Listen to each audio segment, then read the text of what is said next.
अस्सलाम वालेकुम guys, welcome to my YouTube channel. आज की इस वीडियो में हम करेंगे जीएससी 101 की असाइनमेंट नंबर 1 का सलूशन। तो इसमें हमारे पास दो क्वेश्चंस हैं, दोनों क्वेश्चन का सलूशन जो है वो मैं आपको प्रोवाइड करूँगी। सबसे पहले वो व्यूअर्स जो चैनल पे न्यू हैं वो चैनल को सब्सक्राइब कर लें, क्योंकि आने वाली तमाम असाइनमेंट्स, जीडीबी, क्विज़ेस आपको इस चैनल पर मिलते रहेंगे। ठीक है, तो आपने क्वेश्चन फाइल जो है उसकी रिक्वायरमेंट्स देख लेती हैं। ठीक है, वहाँ पे जो है सर ने इंस्ट्रक्शंस दी हैं उनको ज़रूर फॉलो करना है। टाइम्स न्यू रोमन फ़ॉन्ट या फ़ॉन्ट का साइज़ जो है, ये सारी चीज़ें जो हैं ये आपने नोट कर लेनी है। ठीक है, उसके बाद आपने असाइनमेंट जो है वो वर्ड फाइल में अपलोड करनी है, यानी कि आपने डॉक फाइल जो है उसको ठीक है, ये वर्ड है एमएस वर्ड में आपने फाइल बनानी है, इसको सेव करना है और इस फाइल को आपने अपने एलएमएस पे अपलोड करना है। ठीक है, हम स्टार्ट करते हैं असाइनमेंट के सॉल्यूशंस को।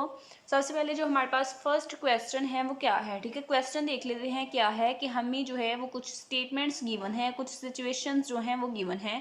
तो क्या कहा गया है कि explain the motion of an object in the following situations with suitable examples with daily life. ठीक है, कि आपने ये जो आपके पास सिचुएशंस हैं, इन सिचुएशंस को, मोशन ऑफ ऑब्जेक्ट को आपने एक्सप्लेन करना है। कैसे एक्सप्लेन करना है? आपने सुटेबल एग्जांपल्स लेनी है फ्रॉम डेली लाइफ। ठीक है, रोज़मर्रा ज़िंदगी में जो एग्जांपल्स होंगी वो वाली एग्जांपल्स आपने देनी है इन सिचुएशंस को एक्सप्लेन करने के लिए। ठीक है, तो हम इसको एक्सप्लेन करते हैं। यहाँ पे मैंने सोल्यूशन जो है वो राइट किया है।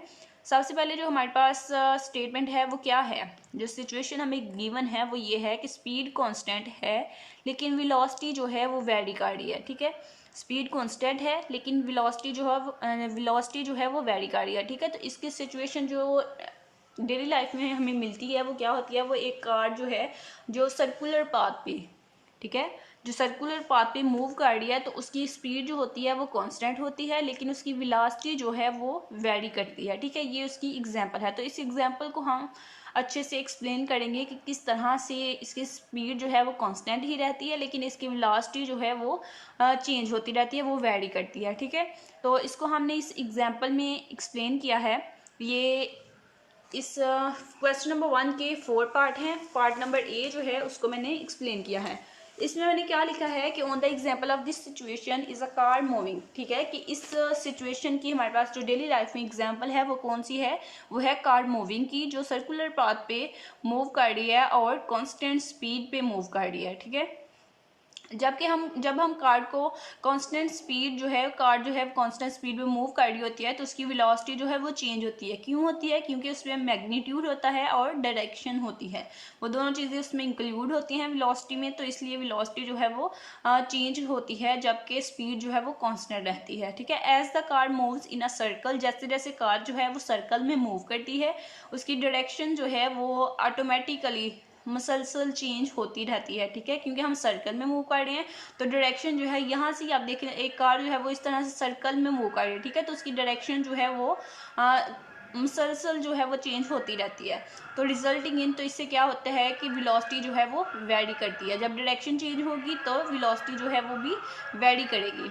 तो ये हमारा क्वेश्चन नंबर 1 के पार्ट ए का सोल्यूशन था। पार्ट बी जो है वो हम देख लेते हैं कि उसमें क्या है। पार्ट बी हमारे पास है कि acceleration of the body is constant but velocity is zero. ठीक है, कि बॉडी जो है उसकी एक्सेलरेशन जो है वो कांस्टेंट है लेकिन उसकी वेलोसिटी जो है वो ज़ीरो है। तो ये हमारे पास इसकी जो डेली लाइफ में जो एग्जांपल हमारे पास है वो क्या है, यहाँ पे मैंने राइट किया है कि इमेजिन के फ़र्ज़ कर लें कि आ बाल थ्रोन वर्टिकल अपवर्ड्स। ठीक है, कि हम बाल को वर्टिकली अपवर्ड कर रहे हैं एट द हाईएस्ट पॉइंट। ठीक है, तो जब एक बाल को इमेजिन कर लें, फ़र्ज़ कर लें कि हम एक बाल को ऊपर वर्टिकली फेंक रहे हैं। ठीक है, तो एट द हाईएस्ट पॉइंट, तो जब वो ऑफ इट्स ट्रैजेक्टरी, ठीक है, तो वो जो बाल है वो जब अपने ट्रैजेक्टरी के हाईएस्ट पॉइंट पे चली जाएगी तो बाल जो है momentarily stops before starting to fall back down. ठीक है, तो एक हाईएस्ट पॉइंट पे जाके तो बाल जो है वो रुक जाएगी और वहाँ से नीचे जो है वो मूव करना स्टार्ट कर दे। During this instance the ball velocity is zero. ठीक है, तो वो जब बॉल जो है वो एक जगह पे रुक गई थी, ठीक है, रुक के एक जब हम बॉल को ऊपर फेंका, ठीक है, ऊपर फेंका तो एक हाईएस्ट पॉइंट पे जाके बॉल रुकी और रुक के फ़ौरन ही वो नीचे को आई। ठीक है, तो वो पॉइंट जहाँ, वो हाईएस्ट पॉइंट जहाँ पे बॉल रुकी थी वहाँ पे बॉल की वेलोसिटी जो है वो ज़ीरो हो गई थी लेकिन बॉडी जो है वो उसकी एक्सेलरेशन कांस्टेंट थी। ठीक है, तो ये हमारे पास ग्रेविटी की वजह से वेलोसिटी जो है एक्सेलरेशन जो है बॉडी की वो कांस्टेंट थी और बॉल की वेलोसिटी जो है हाईएस्ट पॉइंट पे 0 हो गई। तो ये हमारे पास डेली लाइफ में जो एग्जांपल है उससे हमने इस स्टेटमेंट को, इस सिचुएशन को भी एक्सप्लेन कर दिया। नेक्स्ट हमारे पास थर्ड वन क्या है कि speed is constant but acceleration is not zero. ठीक है, कि हमारे पास कांस्टेंट स्पीड जो है वो तो कांस्टेंट है लेकिन एक्सेलरेशन जो है वो ज़ीरो नहीं है। ठीक है, तो इस सिचुएशन को भी हम एक्सप्लेन करेंगे। इसको मैंने एक्सप्लेन किया है अगेन एक कार की जो है वो एग्जांपल दी है। वो क्या है कि a car travelling on a straight road at a constant speed, कि हमारी कार जो है वो ट्रैवल कर रही है स्ट्रेट रोड पे, सीधे रोड पे ट्रैवल कर रही है। ठीक है, और कांस्टेंट स्पीड पे है। While turning is an example of this situation. ठीक है, the car maintains a constant speed but its direction changes due to the curvature of the road। ठीक है, तो एक कार जो है वो स्ट्रेट रोड पे कांस्टेंट स्पीड पे मूव कर रही है, तो आगे एक मोड़ आ गया, इस तरह से आप कह लें टर्निंग पॉइंट आ गया। ठीक है, तो उस टर्निंग पॉइंट पे जब आपने टर्न किया, ठीक है, तो उससे डायरेक्शन जो है वो चेंज हो गई। ठीक है, डायरेक्शन जो है वो चेंज हो गई, तो डायरेक्शन में चेंज आया है तो इससे क्या होगा कि एक्सेलरेशन जो है वो नॉन ज़ीरो हो जाएगी और स्पीड जो है वो कांस्टेंट ही रहेगी। स्पीड वही है लेकिन डायरेक्शन चेंज होने की वजह से एक्सेलरेशन जो है वो नॉन ज़ीरो हो जाएगी। फोर्थ वन जो हमारे पास है वो क्या है कि force is applied but acceleration is zero, कि हम फोर्स अप्लाइड हो रही है और एक्सेलरेशन जो है वो ज़ीरो है। इस सिचुएशन को भी हमने डेली लाइफ से एक्सप्लेन करना है। ठीक है, तो इसको हमने एक्सप्लेन किया है कि एक बुक है, फर्ज कर लें, कंसीडर कर लें कि एक बुक है, उसको टेबल पे रखा है। When a person pushes the book, ठीक है, with a force equal to the force of friction, कि जब एक पर्सन जो है वो बुक को पुश करता है, ठीक है, इक्वल टू फोर्स ऑफ, उतनी उस पर फोर्स लगा के जो कि फोर्स ऑफ फ्रिक्शन के इक्वल हो, बट इन ऑपोजिट डायरेक्शन, लेकिन उसके ऑपोजिट डायरेक्शन में बुक को पुश कर रहा है। ठीक है, फोर्स उतनी ही लगा रहा है जितनी फोर्स ऑफ फ्रिक्शन है, लेकिन उसकी फोर्स ऑफ फ्रिक्शन की ऑपोजिट डायरेक्शन पे बुक को पुश कर रहा है, तो बुक जो है वो रिमेन रहेगी रेस्ट पे। ठीक है, in this case applied force cancels out the force of friction. ठीक है, तो जब दो फोर्सेज एक दूसरे के ऑपोजिट होंगी, जो आप फोर्स अप्लाई कर रही हैं वो ऑपोजिट साइड पे है, force of friction opposite side पे है। ठीक है, तो दोनों ऑपोजिट फोर्सेज जो होंगी वो एक दूसरे को कैंसिल आउट कर देंगी, तो इससे क्या होगा कि नेट फोर्स जो है वो ज़ीरो हो जाएगी, रिजल्टिंग फोर्स ज़ीरो हो जाएगी, तो एक्सेलरेशन जो है वो ज़ीरो होगा। ठीक है, और बुक जो है वो कंटिन्यू स्टे स्टेशनरी, तो इससे क्या होगा कि आपने फोर्स भी अप्लाइड की और एक्सेलरेशन जो है वो भी ज़ीरो हो गया। होपफुली आपको सिनेरियो जो है वो समझ आ गया होगा। ठीक है, ये हमारा क्वेश्चन नंबर 1 का सोल्यूशन था। अब हम देखेंगे क्वेश्चन नंबर 2 का सोल्यूशन। जिन लोगों ने अभी तक चैनल को सब्सक्राइब नहीं किया वो चैनल को सब्सक्राइब कर लें। नेक्स्ट आने वाली असाइनमेंट, जीडीबी और क्विज़ेस के सोल्यूशन आपको इस चैनल पे मिलते रहेंगे। तो क्वेश्चन नंबर 2 हमारे पास क्या है, उसका पहले क्वेश्चन हम देख लेते हैं कि क्या है। क्वेश्चन क्या है कि the required take off speed of a commercial aeroplane is 120। ठीक है, if this commercial aeroplane take 30 seconds to cover the airport runway path, calculate the. ठीक है, तो ये हमें सिनेरियो गिवन है, उसमें एक दो चीज़ गिवन है, डाटा गिवन है। ठीक है, उसके बाद हमने कैलकुलेट क्या करना है कि acceleration required during take off करने में कितनी एक्सेलरेशन रिक्वायर्ड होगी और runway length of the airport. ठीक है, तो ये दो चीज़ें जो हैं ये हमने फाइंड करनी है। तो यहाँ पे मैंने इसको सॉल्व किया है आप लोगों के लिए।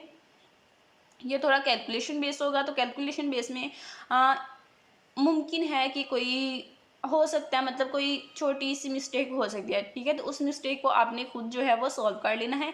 वैसे मैंने पूरी कोशिश की है कि इसमें कोई भी मिस्टेक ना हो, बिल्कुल करेक्ट कैलकुलेशन हो। ठीक है, तो हमारे पास जो डाटा हमें गिवन था वो हमने यहाँ पे राइट कर लिया कि टेक ऑफ स्पीड इतनी है। ठीक है, उसको हमने कन्वर्ट भी कर लिया।